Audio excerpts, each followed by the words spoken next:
Subscribe to our YouTube channel and press the bell icon so that you never miss any video lesson from RAU'S Study Circle. Hello and welcome to the Daily News Simplified, an analysis of the Hindu newspaper from UPSC perspective. Today we will discuss the daily edition of the Hindu newspaper dated 27th August 2020. Now in our weekly series of the mains question assignment from the DNS, the question for today's assignment is: it is difficult to achieve the objectives and the goals of the new education policy approved by the Union Cabinet without amending the Right of Children to Free and Compulsory Education Act 2009. Examine, and this question is for 15 marks and 250 words. So this question has been created based on the DNS of 7th August 2020 from the discussion title, Can the National Education Policy Fix Access to Universal Education? And you may watch the discussion before writing your answer on the ELEARN platform here. So in the description of the video, there is a link of the question assignment where you can participate in the discussion on the RAU'S ELEARN platform. However, you need to take care of some important things here. First is that you can type the answer in the comment box, or you can click the image in a JPG file and send your answers to us. And all those who will send their answers by Saturday will get the evaluation and feedback from the RAU'S teachers. Post your answers in portrait mode only. And thirdly, you should not post your answer in someone else's answer. Use the comment box or post your answers at the bottom of the thread to submit your answer to the main thread. Fourthly, try to keep a tab on the time taken and mention the time taken for you to write your answer in your answer sheet on the top right hand side. You can also mention the city and the state from where you are posting your answer, and this will help us in knowing that the students are benefiting across India and DNS is reaching every nook and corner of the country. And the articles that we will discuss today are displayed on your screen. So let us start our discussion. Now this article on page number 7 talks about the outer space, and it is said that the outer space has been the arena of most memorable demonstrations since the Second World War. So in this, the author has highlighted that the Russian Sputnik, which was the first artificial space satellite, and the American Apollo 11, which landed on the moon, were seen as symbols of geopolitical competitions during the Cold War era. And even during the COVID pandemic, a lot of space-related activity has taken place. So this highlights that the outer space is witnessing unprecedented activity now. However, the outer space does not have clearly defined treaties, and in this, the treaties that govern the outer space are obsolete in nature. So in this article, let us try and understand what are the challenges in fulfilling the potential of the space and what are the issues with the present treaties and the legal framework. And this can be a very important topic for us from the General Studies paper 3 point of view under the topic Science and Technology. Now in this regard, even during the COVID-19 pandemic, a lot of space-related activity has taken place. And some of the important recently launched space missions include the Tianwen-1, which is the Chinese Mars mission, the Hope Orbiter, which is the UAE's Mars mission, and also a 6-wheeled rover named Perseverance was launched by United States of America. Also, the first astronaut trip to orbit on a commercial or a private enterprise was built by SpaceX was also launched during this time. And China has launched its satellite navigation system, which is known as the BIDO. Further, USA has said that Russia has conducted a non-destructive test of space-based anti-satellite weapon. So all these space missions which have taken place during the COVID-19 pandemic can become important for us from the preliminary examination point of view. So all these missions highlight that the outer space is witnessing unprecedented activity. And in this regard, let us look at the current status of space industry and how it is likely to grow in the future. Now in this, the costs for sending missions in the space are decreasing rapidly. And in this, the cost of space missions have dropped by 10 times in the last decade. And accordingly, the NASA's space shuttle used to cost about $54,500 per kilogram. However, the private enterprise SpaceX's Falcon 9 has said that the cost for launching 1 kg of the space satellite will cost about $2,720 only. And the projection is that in the coming decade, the cost of space shuttle could cost less than $100 per kilogram. So this shows that the cost of sending space missions is declining considerably, and accordingly, a lot of activity is going to be witnessed in the future in the outer space. And these reduced prices are enhancing the human space travel possibilities by leveraging new commercial capabilities. And according to a Bank of America report, the present space market stands at about $350 billion, and it is expected to touch about $2.7 trillion by 2050. So this shows the immense amount of growth in the space market that is going to take place in the future. Further, the SpaceX, which is a private enterprise, is launching the Starlink, which will be a constellation of satellites and which will include 10,000 mass produced small satellites in the low Earth orbit. And they aim at providing global internet access. So they basically aim at bridging the digital divide and providing everyone and everywhere access to services such as education and telemedicine, which are all dependent upon internet. So accordingly, this Starlink mission of the SpaceX, which aims at bridging the digital divide, becomes important for us from the preliminary examination point of view. Again, Amazon's Project Kuiper will launch more than 3,000 microsatellites, and the projection is that about 80,000 such satellites could be in space compared to the present 3,000. So this shows that the outer space is likely to witness unprecedented activity in the near future. However, as the outer space is becoming democratized, commercialized, and crowded, the multilateral framework for its governance is becoming obsolete, according to the author. And that is mainly because most of the treaties which govern the outer space were finalized in 1960s and 70s, which was also the Cold War era. So in this background, let us look at the treaties that govern the outer space, and after that we will look at the issues that are there with these treaties. So regarding the outer space treaties, there are 5 United Nations treaties which relate to activities in the outer space. And the primary treaty which governs the outer space is the Outer Space Treaty of 1967. Besides the Outer Space Treaty, the other 4 include the Rescue Agreement of 1968, the Liability Convention of 1972, the Registration Convention of 1975, and the Moon Agreement of 1979. Now, this Rescue Agreement of 1968 requires the states to assist an astronaut in case of an accident, distress, emergency, or unintended landing. Secondly, the Liability Convention of 1972 establishes the standards of liability for damage caused by space objects. And the Registration Convention of 1975 requires the states to register all the objects which are launched into the outer space with the United Nations. And finally, the Moon Agreement elaborates on the provisions of the Outer Space Treaty as they apply to the Moon and other celestial bodies. So this is basically an extension of the Outer Space Treaty of 1967. Now regarding India's status, India has signed all 5 treaties but has ratified only 4 of them. And in this regard, the Moon Agreement is yet to be ratified by India. So this can be another important aspect for us from the preliminary examination point of view. Now regarding the Outer Space Treaty of 1967, you should note that it is the international treaty which binds the parties to use the outer space only for peaceful purposes. So basically this is a binding treaty on all the parties. So this treaty basically prohibits nations from placing nuclear arms or other weapons of mass destruction in the orbit, on the moon, or on other bodies in the space. Secondly, nations cannot claim sovereignty over the moon or other celestial bodies.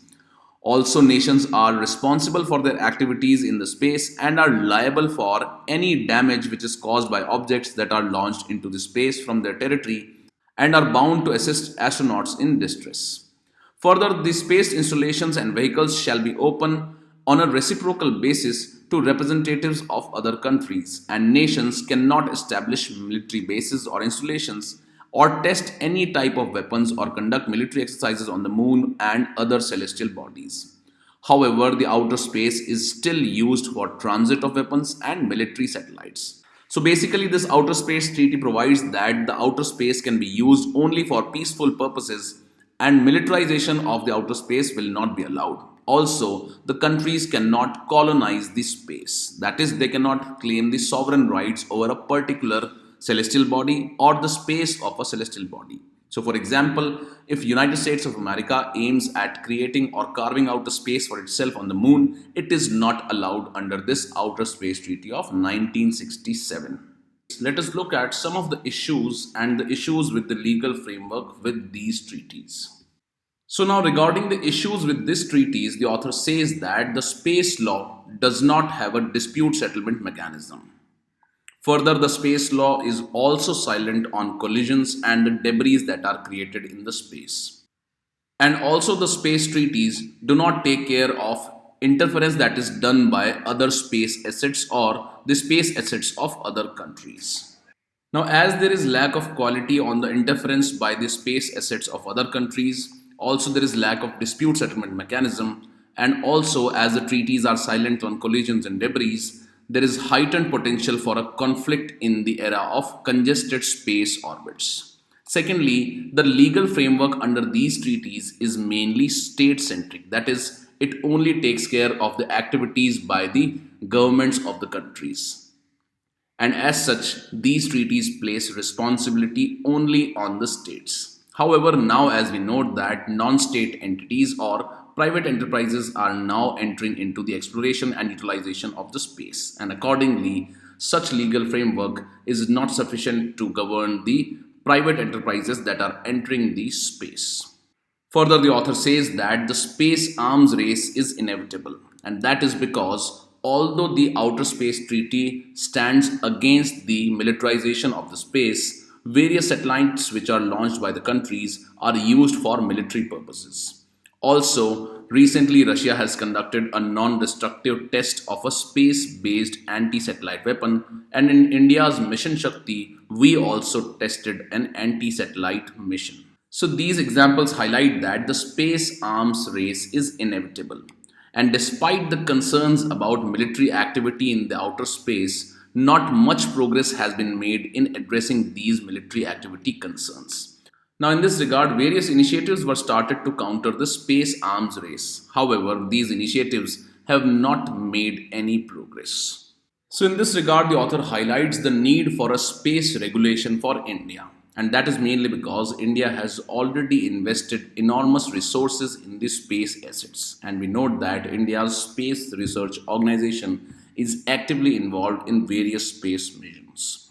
Also, India has ambitious future plans regarding the outer space, and India is aiming at landing on the moon. It is also aiming at launching the first Indian solar observatory and also first crewed orbital space flight mission. Again, India aims at installation of a modular space station in 2030. So this shows that India has ambitious future plans. So while concluding, the author says that we need a space legislation which enables coherence across the technical, legal, commercial, diplomatic and defense goals. And our space vision also needs to address the global governance, regulatory and arms control issues. So these were few important points in which some of them are important for us from the preliminary examination point of view, while others are important for us from the mains examination point of view. With this, let's take up the next news article now. Now, this article on page number 6 talks about making the agricultural marketing reforms successful. And in this, the author has provided an approach as to how to make the reforms which were announced by the government of India in the Atmanirbhar Bharat package successful. So under the Atmanirbhar Bharat package, the government of India has decided to introduce agricultural marketing reforms. And some of these reforms include the amendments to the Essential Commodities Act, central legislation to promote interstate trading, legal framework to promote contract farming, etc. Now in the Atmanirbhar Bharat package, the announcements related to the agriculture were discussed in the DNS of 16th May 2020. So you should go through that DNS and try and understand the details of the reforms which were announced by the government of India. However, in this article, we will look at the suggestions that have been provided by the author and revise from the DNS of 28th May 2020, where we have already discussed the various issues related to the agricultural marketing in India and also the reforms that have been announced by the government of India related to agricultural marketing. And this can be a very important aspect for us from General Studies Paper 3 point of view under the topic Economic Development. So now, how to make the marketing reforms successful that have been announced by the government of India under its Atmanirbhar Bharat package. First and foremost is the consistency of policy by the government. And in this, the author says that there has always been lack of consistency in the government's policy towards agricultural marketing reforms. Now, what has been the impact of such inconsistency? So, it has failed to inspire the confidence in the private sector investors. And we note that for the improvement or development of agricultural sector, the private investment is one of the most important pillars. So, in this regard, the author is skeptical that even when the government of India has announced agricultural marketing reforms, and there is possibility that the government of India will keep on flip-flopping on the reforms that it has announced. Now, an example that has been quoted by the author for highlighting the lack of consistency in policy, the author says that the government initially tried to reform the marketing through setting up of the ELEARN portal. However, due to the poor response of the states in amending their APMC acts to ensure the success of ELEARN portal, the government was forced to come up with the PM Asha scheme. And the introduction of this scheme was later followed up with the introduction of PM Kisan scheme. So this shows that the government has been flip-flopping on the marketing reforms, and this has particularly impacted the investment by the private sector. Second issue that the author highlights is related to the collaborative governance. So in this regard, the author says that the government of India has recently introduced an ordinance to enable the farmers to sell the agricultural commodities anywhere throughout India and to whomsoever they want. So this is one of the major agricultural marketing reforms. However, the author says that the success of this reform that has been announced through the ordinance depends upon the free movement of agricultural commodities across multiple boundaries of different states. And as such, there is a need to ensure collaborative governance between the central government and the state government to ensure the success of these reforms that have been introduced through this ordinance. And finally, the author says that there is need for other complementary reforms which should be complementary to the already announced reforms by the government of India. And in this, the author says that the government needs to realize that these reforms alone cannot lead to increase in the income levels of the farmers. And these reforms must be complemented by a conducive ecosystem to ensure their success. So in this regard, the author says that the success of contract farming, for example, depends upon various other factors. And these include the consolidation of land holdings through land leasing, formation of farm producer organizations to enable the small farmers to reap the economies of scale, and also the success of interstate trading depends upon other factors, for example, increased market density, increased private sector investment, and linkages of the marketing with the ELEARN portal. So accordingly, the government of India needs to implement further complementary reforms to make the recently announced reforms a success. Now, after looking at some of the suggestions and the concerns that have been raised by the author, let us revise from the DNS of 28th May 2020, where we have discussed the various issues with the agricultural marketing in India and also the reforms announced by the government of India. And if you go through the question paper of General Studies paper 3 of the mains examination of 2014, you will find that a question has already been asked related to the issues that affect the agricultural marketing due to the agricultural produce market committees that are set up under the various state government acts. And that is why this topic of agricultural marketing becomes very important for us from the mains examination point of view. So let us look at all the issues that affect the agricultural marketing sector in India. Now, we already know that agriculture is one of the largest enterprise in our country and it employs almost half of India's workforce. And in this regard, the government of India aims at doubling the farmers' income by the end of 2022. So in this background, it is said that poor marketing infrastructure in India is one of the biggest hurdles before the farmers for realizing the optimum prices on their agricultural produces. Further, we note that the agricultural production has been increasing continuously in the past few years. However, the increased agricultural production has neither benefited the farmers nor the end consumers. So on the one hand, the farmers continue to get lower prices, and on the other hand, the consumers continue to pay more money for their consumption. And this has been attributed to fragmented agricultural market, lack of integrated domestic market, and restrictions which are imposed on the storage, movement, and the sale of agricultural commodities. So in this background, let us look at the role which is played by the agricultural marketing for the farmers. Now, agricultural marketing in India has a much broader connotation and it includes all the activities in the procurement of farm inputs by the farmers as well as the movement of agricultural produce from farmland to the end consumers. Now, this covers broad range of activities which can include the storage, physical handling, transportation, primary processing, grading, packaging, and sale of agri-commodities, etc. And that is why agricultural marketing involves all the aspects related to the agriculture. So in this background, an efficient agricultural marketing system is extremely critical for the growth of agriculture sector in our country. So the main role which is played by the agriculture marketing is that it enables the farmers to buy the agricultural inputs such as fertilizers, seeds, etc. at affordable prices. And this becomes important since the agricultural input costs have been increasing over a period of time. Further, it provides signals to the farmers with respect to the planning of sowing of the crops. And by making the use of market signals, the farmers would be able to grow those crops which are in high demand and get remunerative prices for the same. And a well-connected and an efficient market would also be able to address the issue of food inflation, since it would be able to match the supply with the demand for the food products. Thirdly, an integrated domestic marketing system would considerably reduce the price variations in the agricultural commodities across India. And this would enable the farmers to sell their produce anywhere in India, and they will be able to get the best prices for their agricultural produce.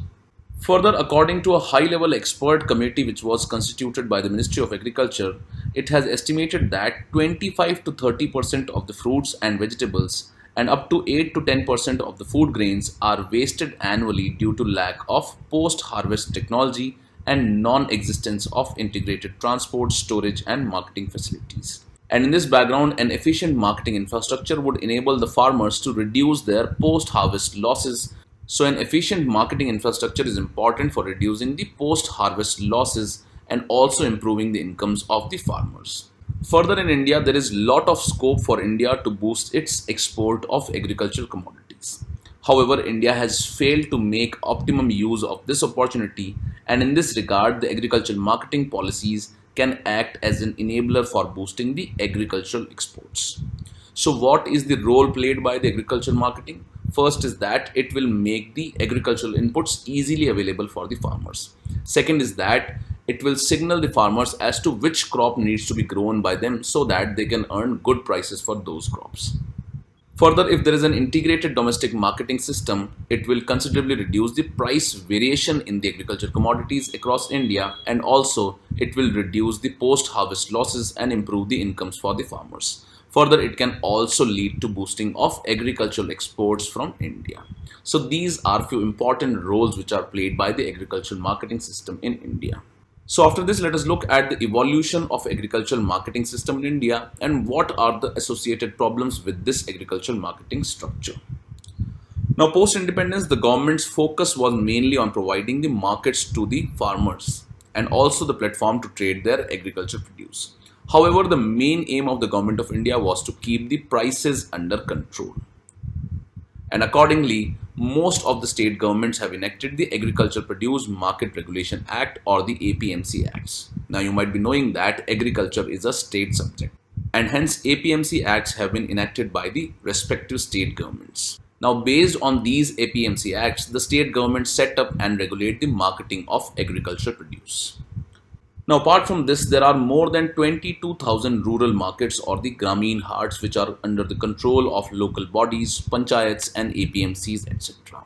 Further, besides this, the Cabinet Committee on Economic Affairs declares the minimum support prices for certain agricultural commodities based on the recommendations of Commission for Agricultural Cost and Prices.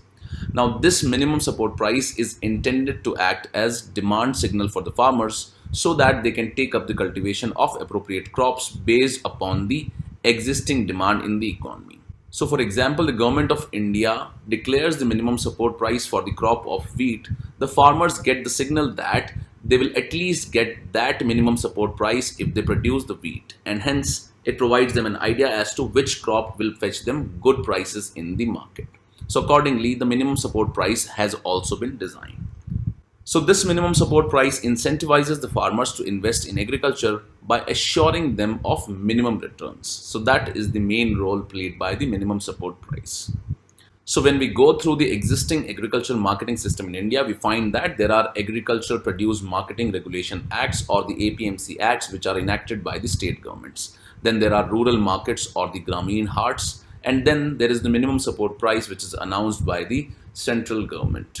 So after this, let us look at what are the issues that are faced by the agricultural marketing structure in India. Now, regarding the problems that are faced by the agricultural marketing in India, it is said that when India adopted the liberalization, privatization and globalization reforms in 1991, it was expected that the agricultural marketing would also be liberalized.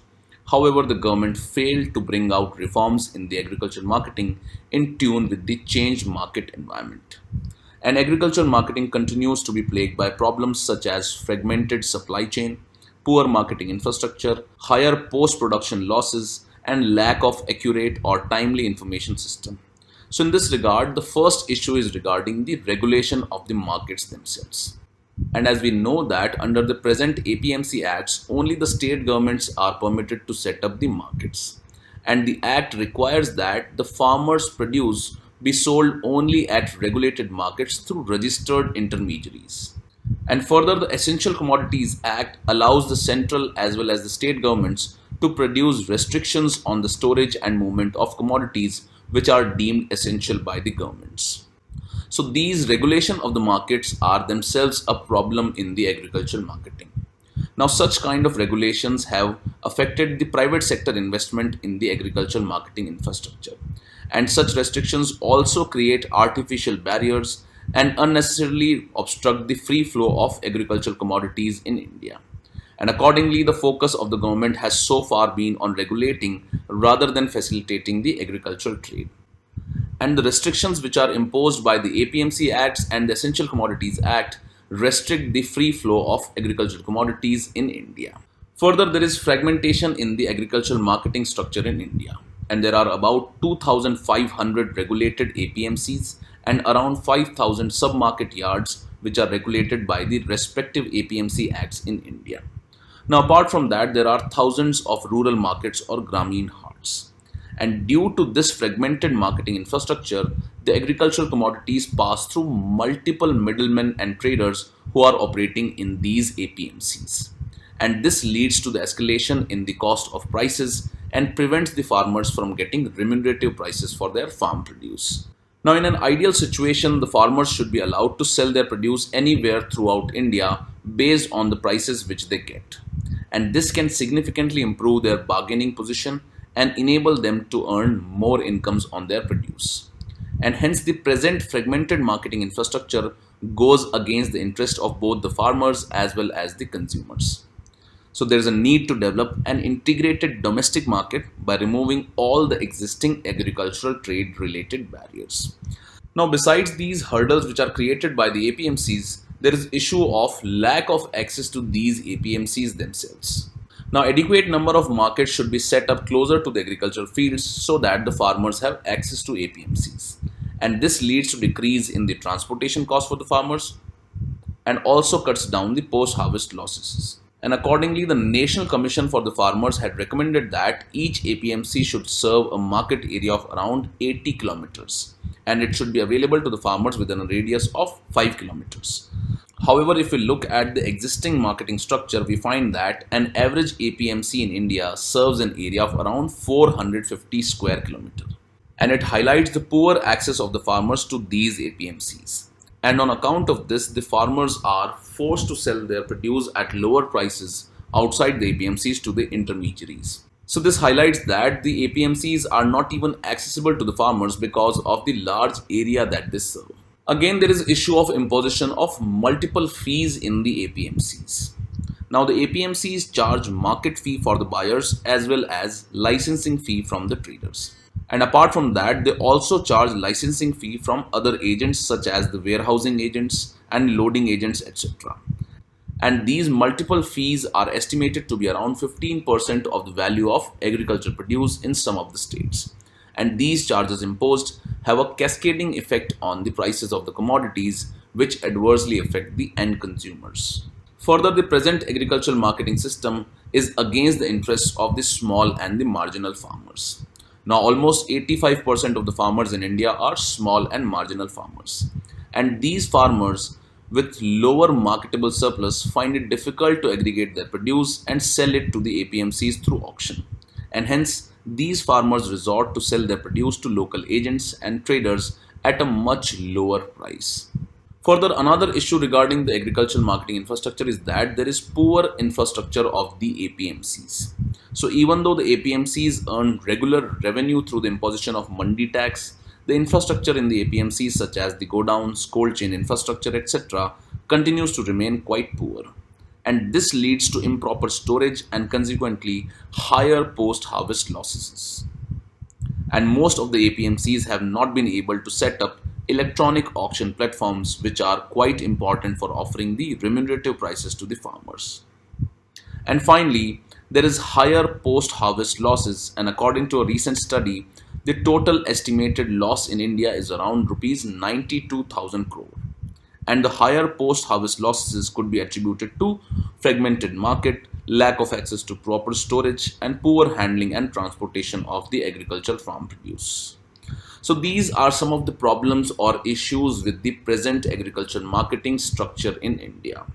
Now, in this regard, let us look at what are the important initiatives that have been taken by the Government of India for handling the issue of agricultural marketing. Now, as we have seen that there are various issues which impact the agricultural marketing structure in India. So in this regard, the Government of India has recently created a Model Agriculture Produce and Livestock Marketing Act 2017. And this Model Act has been developed by the Ministry of Agriculture. And the Government of India has been pursuing the state governments to modify their respective APMC acts along the lines of this Model Agriculture Produce and Livestock Marketing Act 2017. So in this regard, let us look at what are the salient features of this Model Act which has been prepared by the Ministry of Agriculture. So first is that it provides for the freedom to the farmers to sell their produce outside the APMCs to the exporters, processors and end consumers. And we note that such kind of freedom is restricted under the existing APMC acts of the state governments. Further, it permits the private sector entities to establish new markets for the agricultural produce in any area which was earlier restricted by the respective state governments' APMC acts.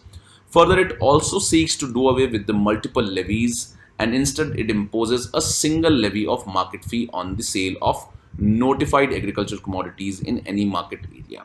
So it tends to do away with the cascading impact of multiple fees which are levied in the agricultural mandis.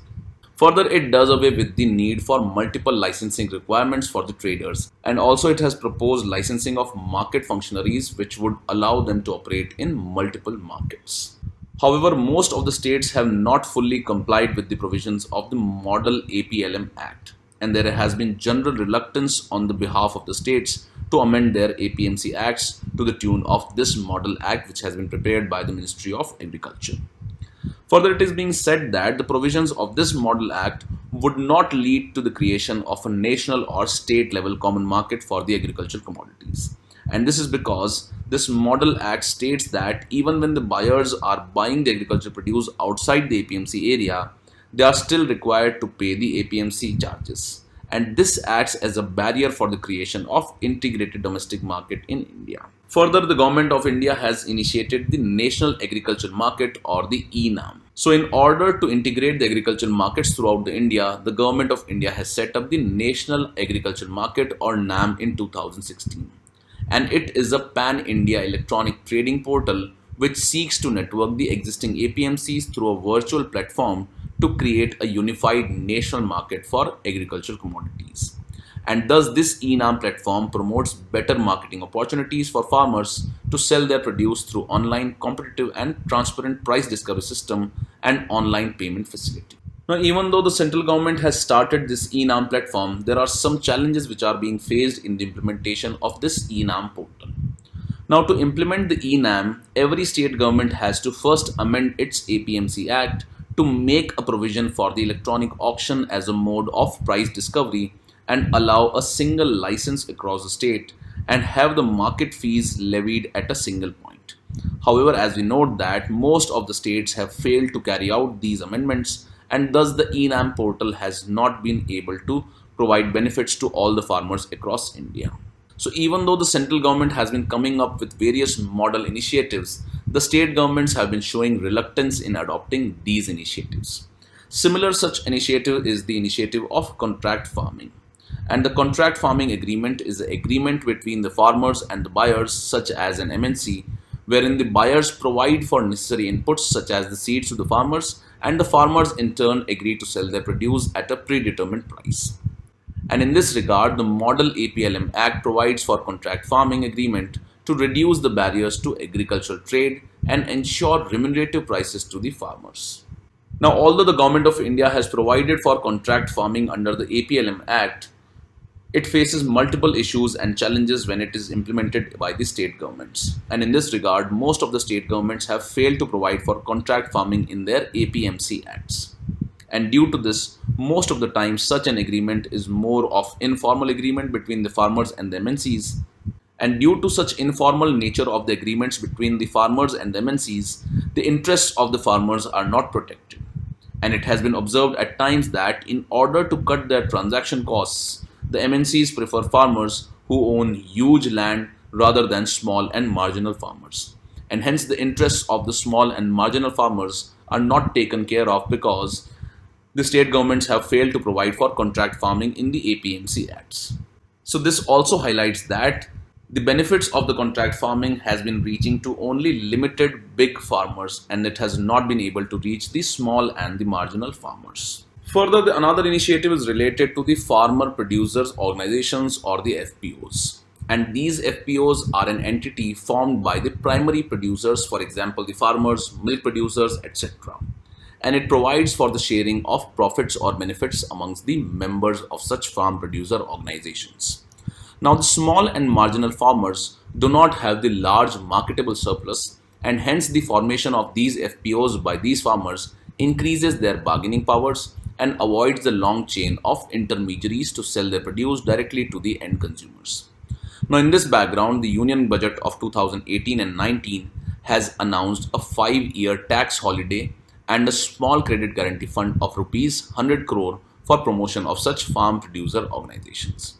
And also the central government has been encouraging the states to directly support the FPOs through various schemes. Again, we note that the Government of India has launched a new umbrella scheme which is known as the PM Asha or the Pradhan Mantri Annadata Aay Sanrakshan Abhiyan. And this scheme has been launched by the Government of India to ensure the benefits of MSP reach the poor and the small and marginal farmers.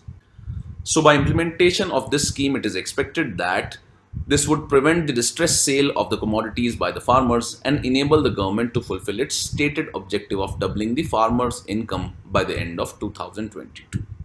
Again, the budget of 2018 and 19 had proposed to set up the Grameen agricultural markets or the GRAMs. And these were aimed at enabling the farmers to sell their agricultural produce without any restrictions which they presently encounter in the form of APMC imposed restrictions.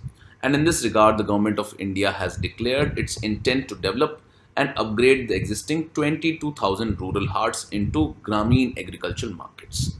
And these GRAMs will be linked electronically to the e-NAM. And further, they will be exempted from the regulations of the APMC Acts, which will provide farmers the facility to make direct sale to the consumers and the bulk purchasers. So these are few initiatives that have been taken by the Government of India so far.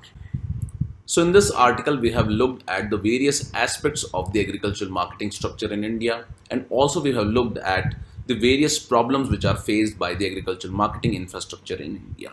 Further, we have looked at the important initiatives that have been taken by the Government of India for resolving the issues with the agricultural marketing sector in India.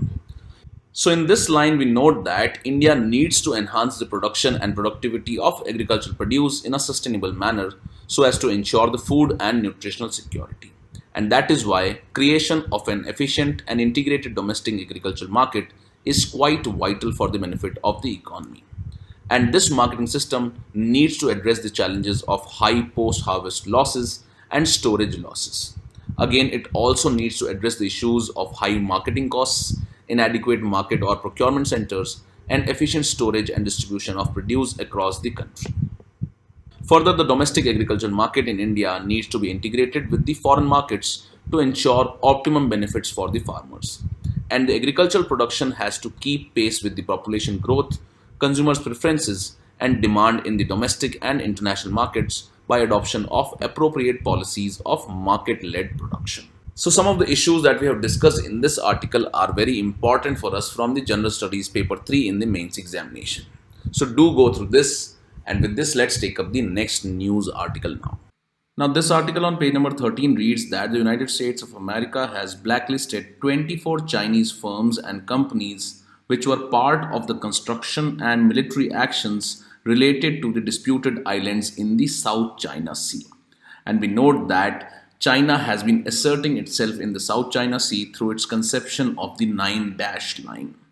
Now, although this particular news article is not important, but the South China Sea dispute is very important for us from the exam point of view. And this can be a very important aspect for us from General Studies paper 2 point of view under the topic International Relations.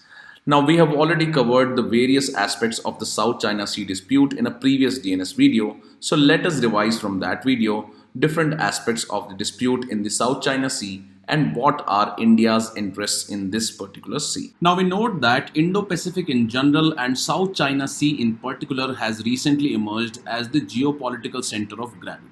And the importance of South China Sea lies in the 1/3 of the world trade which transits through this sea. Further, it has rich oil and natural gas resources, and it accounts for about 10% of the world's fishery. However, this South China Sea has recently become a region of contestation among the coastal states which surround it. So as you can see in this map, the location of South China Sea and the countries which are surrounding this South China Sea. So mainly it is surrounded by China, Vietnam, Philippines, and various other countries. And accordingly, all these countries have been asserting their rights in the South China Sea's waters. However, it is the China which has asserted itself to be the most important power in the South China Sea. And it has claimed about 90% of the area of South China Sea with its conception of the 9-dash line. So in this map, you can see that China has asserted its rights on 90% of the South China Sea by conceptualizing this 9-dash line. So it covers mainly the 90% of the South China Sea region. Further, besides China, the United States of America has increased its military presence in the region under the concept of freedom of navigation operations.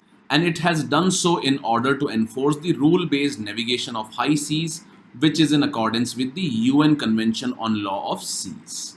And the principle of freedom of navigation under the UN clause provides for free movement of vessels in the high seas. So this has increased the military presence of United States of America in the South China Sea.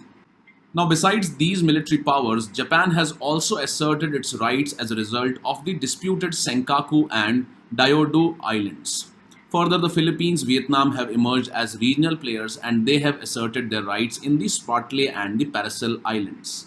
So in this map, you can see all these important locations which have been contested amongst various countries. So for example, the Pratas Island, the Paracel Island, the Spratly Islands, the Scarborough Shoal, and the Senkaku and the Diaoyu Islands. So all these locations are important for us from the preliminary examination point of view.